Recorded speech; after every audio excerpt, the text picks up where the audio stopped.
कि इस युद्ध में सब कुछ खत्म हो जाएगा। आपके इस धृतराष्ट्र, आपके इस चौकीदार, आपके इस प्रधानमंत्री, आपके इस नरेंद्र मोदी, दामोदर दास मोदी को भी पता था कि मैं जो कोरोना वायरस की साजिश कर रहा हूं, इसमें पूरा भारत खत्म हो सकता है। मौत से ज्यादा दुखदाई, मौत से ज्यादा दर्द देता है हत्यारे का चेहरा देखना। तो आपके चौकीदार ने देश से जो देशद्रोह किया है कोरोना वायरस लाने का, उससे बड़ा देश, उससे भी बड़ा क्रूर और देशद्रोही मजाक फूल वर्षा और शराब की बिक्री। उसे तो पैसा चाहिए, उसे तो पैसा चाहिए। आपकी मृत्यु से पैसा चाहिए, आपके चमड़ों से पैसा चाहिए, आपके भूख से पैसा चाहिए।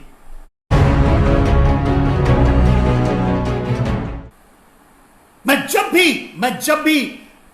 जब भी प्रधानमंत्री नरेंद्र दामोदर दास का मोदी का मुंह देखता हूं तो मुझे यमराज का मुंह दिखाई देता है।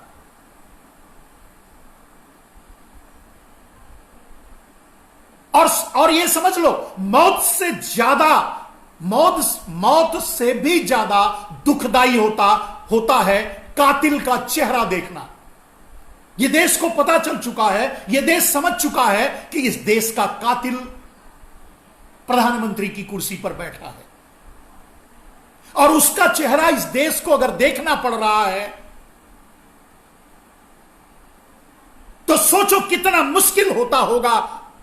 सोचो वो आदमी जो अपनी मां को गोद में उठा करके, अपाहिज मां को गोद में उठाकर रोड पर और 1000 किलोमीटर दूर अपने घर पहुंचने की कोशिश कर रहा है, उसके दिमाग में, उसकी आत्मा में, उसके हृदय में आपके इस निर्दयी कातिल का कैसा चेहरा होगा? वो क्या सोचता होगा? वो अपने प्रधानमंत्री के बारे में वो क्या सोचता होगा?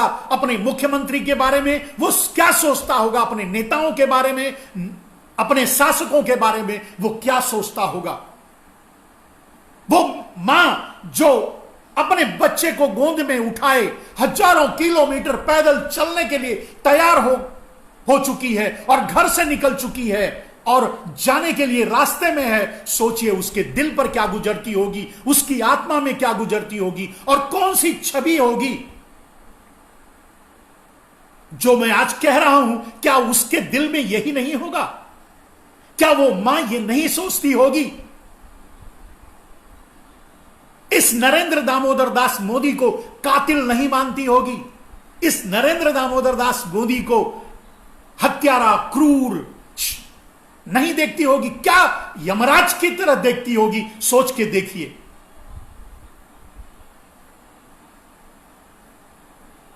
हां, कुछ नादान लोग जिन्हें ज्ञान ही नहीं है, जो अज्ञानी हैं, जो पढ़े लिखे नहीं हैं, जो समझदार नहीं हैं, वो आज भी साथ में खड़े हैं। क्या किया जा सकता है? हां, कुछ ऐसे लोग जो आज भी इन चीजों का विरोध कर रहे हैं कि क्यों उन्हें कहा जा रहा है। दोस्तों सोचो, दिल दिमाग एकदम से हिल जाता है, झंझना उठता है। कोई आदमी इतना क्रूर हो सकता है, मैं कल्पना नहीं कर सकता, मेरी कल्पना से परे है। मैंने अंग्रेजों के बारे में, अंग्रेजों के शासन के बारे में सुना है। मैंने इसके पहले के जितने भी प्रधानमंत्री रहे हैं, मैं नहीं समझता कि कोई भी प्रधानमंत्री इतना बड़ा हत्यारा और क्रूर रहा होगा। कैसे कोई देख सकता है अपनों को मरते हुए? कैसे कोई देख सकता है? कैसे कोई प्लान कर सकता है अपनों के मारने का, अपनों को मारने का?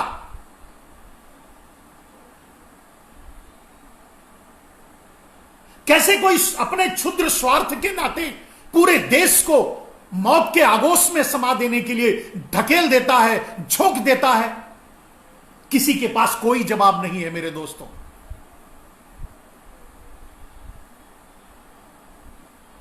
और आज सोचिए, आप सोचिए, एक तरफ इस सरकार के पास, इस प्रधानमंत्री के पास, इस शासक के पास लोगों को अपने घर पहुंचाने के लिए कोई व्यवस्था नहीं है। लेकिन वही प्रशासन, वही शासन आज शराब बेच रहा है।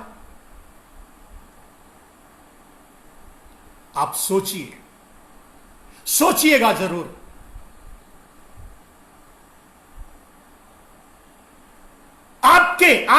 आपके शरीर की चमड़ी भी निचोड़ करके ये पैसा कमाना चाहता है।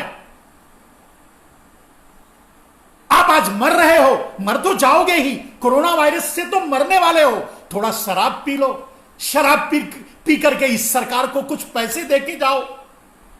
हमारे 9 लाख सूट के लिए जरूरत पड़ेगी, हमारे BMW में चलने के लिए जरूरत पड़ेगी, हमें बोइंग 727 या हमें बड़े से बड़े जहाजों को चलने के लिए, अपनी यात्राओं के लिए खरीदने के लिए जरूरत पड़ेगी। शराब पियो, मरने से पहले शराब पी लो, मरने से पहले शराब पी करके हमें कुछ पैसे देके जाओ। हमारा कैसे चलेगा भाई? हम नेताओं का खर्चा पानी कैसे चलेगा? हम इतनी बड़ी कोठी में रहते हैं, इतने बड़े तामझाम के बीच रहते हैं, इतनी बड़ी सुरक्षा में रहते हैं, हम नया संसद बनाना चाहते हैं, हमने मूर्तियां बनाई हैं, हमने और भी मूर्तियां बनाने का प्लान बना रखा है, हमने बुलेट ट्रेन चलवानी है अभी। तो आप अगर कोरोना वायरस से मर भी रहे हो तो मरो, लेकिन थोड़ा शराब पीकर हमको टैक्स के रूप में कुछ पैसे देकर जाओ। क्या एक इंसान प्रधानमंत्री ये कर सकता है क्या? सोच के देखो।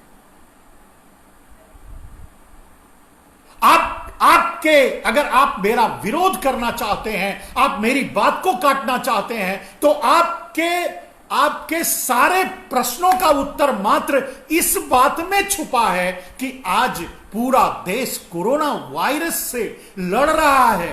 42,000 लोग मौत और जिंदगी के बीच झूल रहे हैं। पता नहीं कितने अभी और मौत के आगोश में समाएंगे। 1400 मर चुके हैं, पता नहीं कितने और मौत के आगोश में समा जाएंगे। लेकिन जाते जाते ये लो शराब पियो और हमें पैसा चाहिए। शराब क्यों मेरे दोस्तों? कोई एक प्रश्न, मेरे इस प्रश्न का किसी भी एक मोदी भक्तों,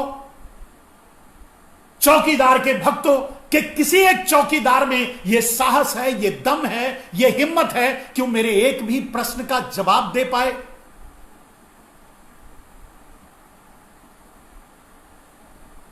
जो आपका शासक आपके मौत के समय भी आपका व्यापार कर लेता है, आपके मौत का भी व्यापार कर लेता है, आपके मौत से भी कमाने की कोशिश करता है, आपके अंतिम क्षणों से भी कुछ पा लेने की इच्छा रखता है, वो कितना बड़ा क्रूर होगा, कितना बड़ा निर्दयी होगा, कितना बड़ा। अब सोच के देखिए, आज लोगों को रोटी नहीं मिल पा रहा है, आज लोग भूखे मर रहे हैं, आज लोग पैदल हजार किलोमीटर चलने के लिए मजबूर हैं, और उसी में आपकी ये सरकार शराब बेच रही है।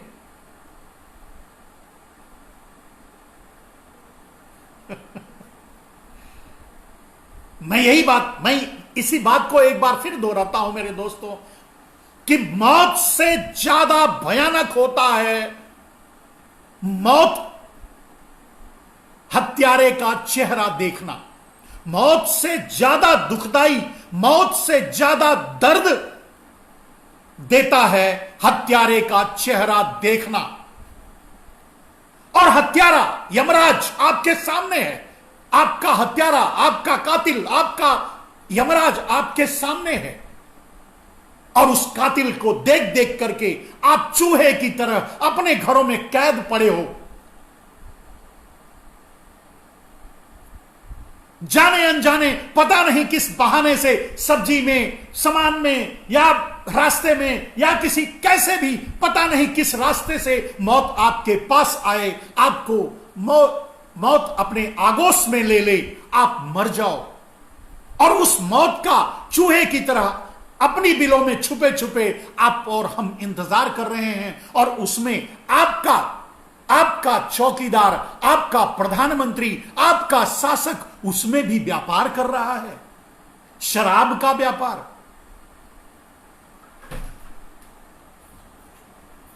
अब एक पति, क्योंकि उसकी कमाई खत्म हो चुकी है, पत्नी को और बच्चों को रोटी तो नहीं दे सकता, लेकिन जाकर के शराब खरीदेगा, पिएगा और किसी रोड पर लुढ़क करके रह जाएगा।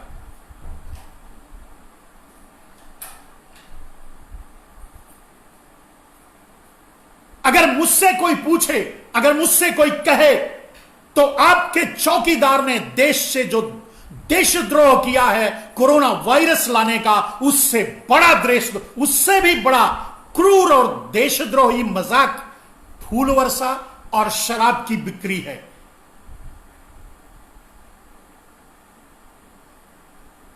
उससे बड़ा देशद्रोह, उससे बड़ा मजाक, उससे बड़ा क्रूरता, निर्दयता है फूल वर्षा और शराब की बिक्री।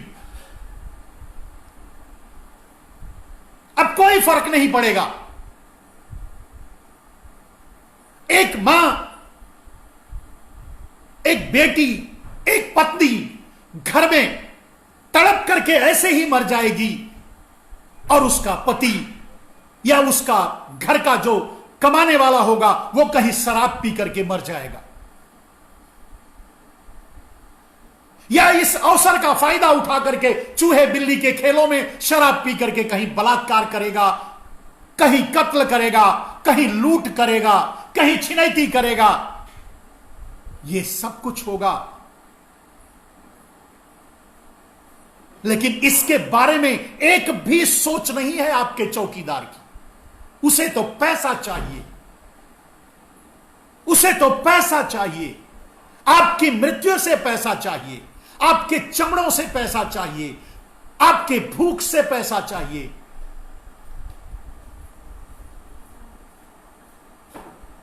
अगर उसका बस चले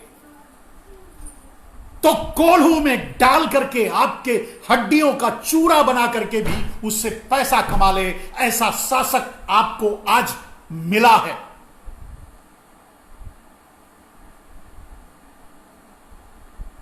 एक आदमी कहते हैं शराब वाली बात सही है, हम आपसे सहमत हैं तुलसी। अरे महाराज, तो क्या वो बात सही नहीं है कि आपका चौकीदार साजिश करके भारत में कोरोना वायरस लाया है? क्या वो बात सही नहीं है?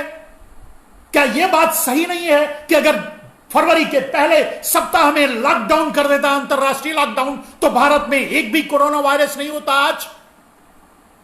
क्या नमस्ते ट्रंप कैंसिल कर देता, या मध्य प्रदेश की सरकार बनाने की कि अपने घृणित इरादे को थोड़ा सा पोस्टपोन कर देता, तो आज भारत बचा होता? क्या यह सही नहीं है? मेरी हर बात सही है मेरे दोस्तों। आपके एक्सेप्टेंस की सीमा क्या है वो आपके ऊपर निर्भर है। मेरा एक एक शब्द सही है। धृतराष्ट्र भी इतना क्रूर नहीं था, वो भी दिल से यह चाहता था कि युद्ध रुक जाए, क्योंकि उसे भी पता था कि इस युद्ध में सब कुछ खत्म हो जाएगा। आपके इस धृतराष्ट्र, आपके इस चौकीदार, आपके इस प्रधानमंत्री, आपके इस नरेंद्र मोदी, दामोदर दास मोदी को भी पता था कि मैं जो कोरोना वायरस की साजिश कर रहा हूं, इसमें पूरा भारत खत्म हो सकता है। लेकिन उसने दांव लगाया। उसे मात्र एक चीज दिखाई दे रहा था, नमस्ते ट्रंप और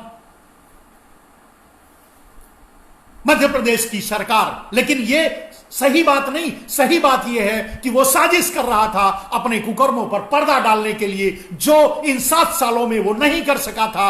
आज वो सब कुछ से बच गया, कोई सवाल नहीं उठाएगा, कोई आज डीजल पेट्रोल की बात नहीं, अब डीजल पेट्रोल की जरूरत ही नहीं, बात क्या करोगे, घर में बैठे रहो, मर जाओ घर में, जो मिले वो खाओ, नहीं तो मर जाओ।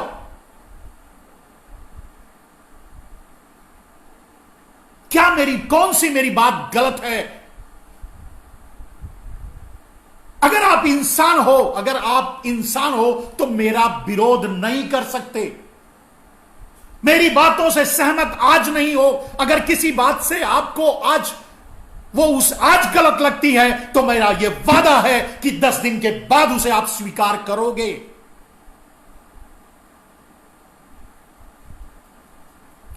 आगे आने वाला कल आपको दिखाई देता हो या ना देता हो, आगे आने वाला कल हमें दिखाई दे रहा है, और वो यही है कि भारत फिर से गुलाम बनने जा रहा है, भारत फिर से दूसरे के हाथों में जा रहा है, भारत को फिर से आपका चौकीदार चाइना को नीलाम करेगा।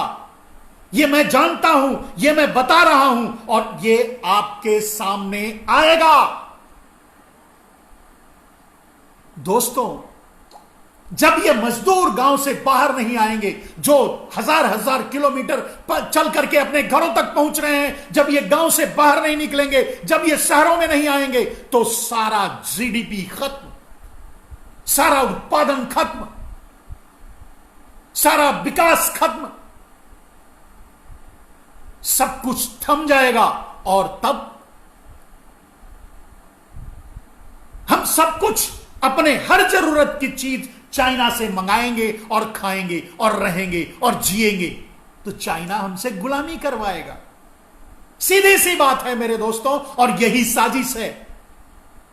मात्र प्रधानमंत्री की कुर्सी हासिल करने के लिए आपके चौकीदार ने भारत का सौदा किया है दुनिया के पूंजीपतियों से, दुनिया के पूंजीवादी देशों से। वरना आपका चौकीदार उस समय निर्णय लिया होता, वरना आपका चौकीदार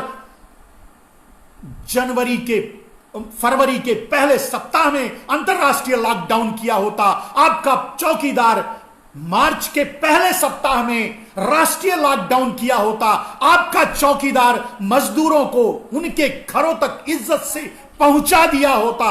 आपका चौकीदार जो आज कर रहा है वो बहुत पहले किया होता। आपका चौकीदार नमक नहीं छिड़कता, आपका चौकीदार 1400 लाशों पर और 43,000 बीमारों पर, मौत से जूझ रहे लोगों पर फूल वर्षा नहीं करता। आपका चौकीदार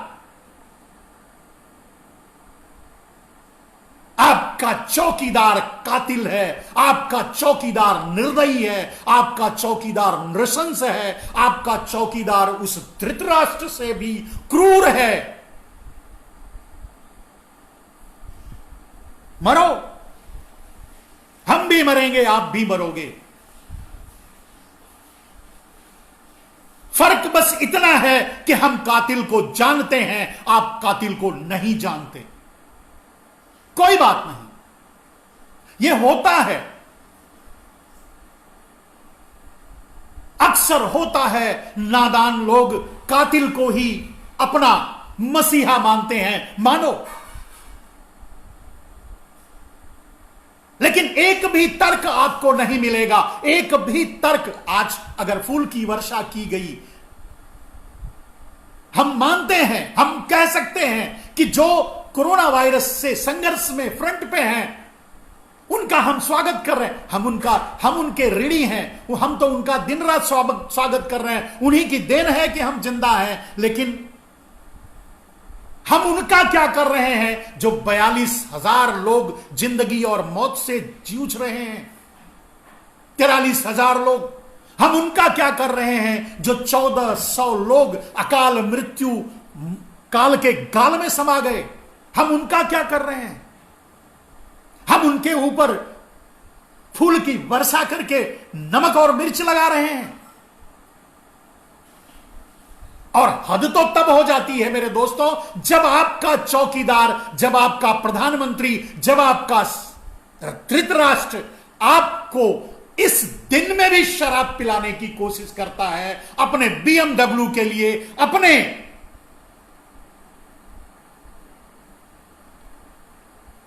जेट प्लेन के लिए, अपने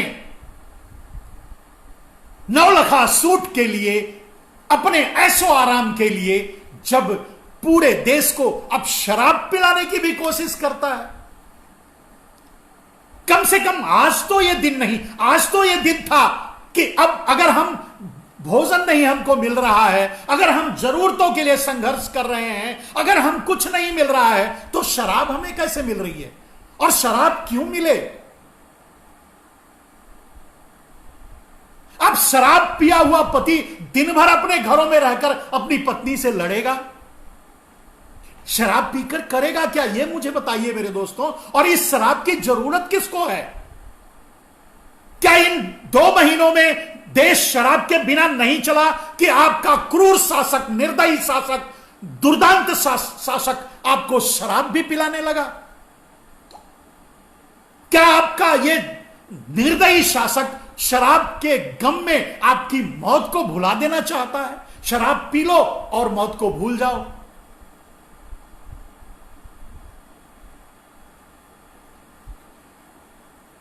मेरे दोस्तों, मेरा दर्द बस यूं ही जो दिल में है वो जुबां पे है। जो मेरे समझ में, जो मेरी आत्मा कहती है, जो मेरी इच्छा कहती है, जो मैं समझता हूं, वो मैं आप लोगों तक पहुंचाता हूं, और मैंने पहुंचा दिया। अब ये आपके ऊपर है, अगर आपको सही लगे तो इसे लोगों तक पहुंचाना, दूसरों तक पहुंचाना आपका धर्म।